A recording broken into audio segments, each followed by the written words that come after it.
Den 1. januar 1982 åbnede det første mobilnet i Danmark. Det hed NMT Nordisk Mobiltelefoni.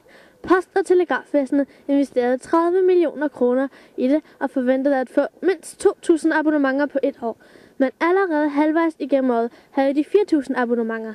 Så det var meget populært i starten. Har du en mobil? Nej. Har du nogensinde haft en? Nej. Okay. Du har aldrig haft mobil? Nej. Jeg er mobil her.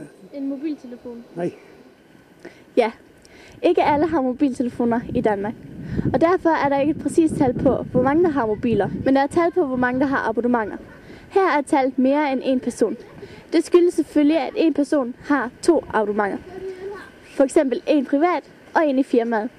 Der er ca. 7 millioner abonnementer i Danmark. Nu skal vi så ind og interviewe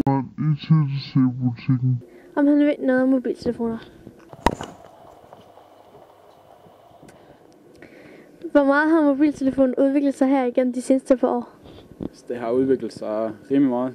Jeg ved ikke, om vi kan prøve at filme over en gang. Vi er kommet fra almindelige tastatur til de mere avancerede telefoner, som touch-telefoner.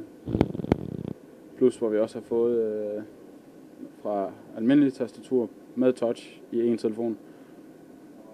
Og så er kameraudviklingen også sket en hel del. Okay.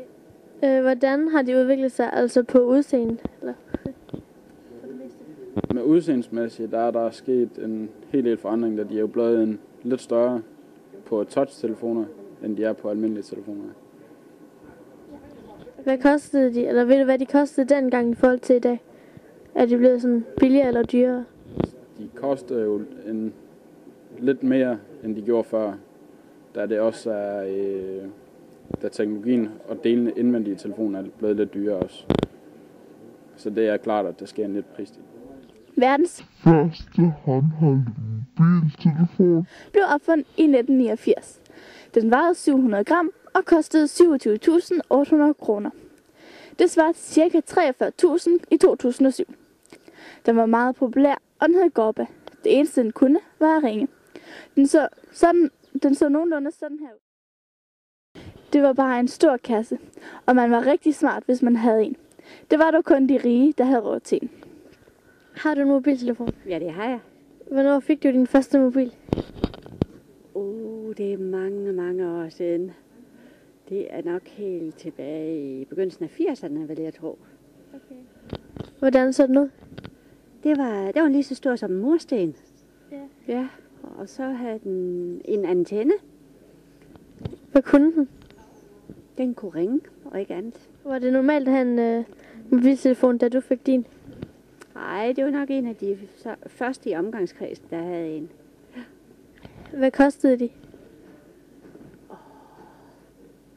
Det kan jeg ikke. Det var over 1.000 kroner i hvert fald. Ja.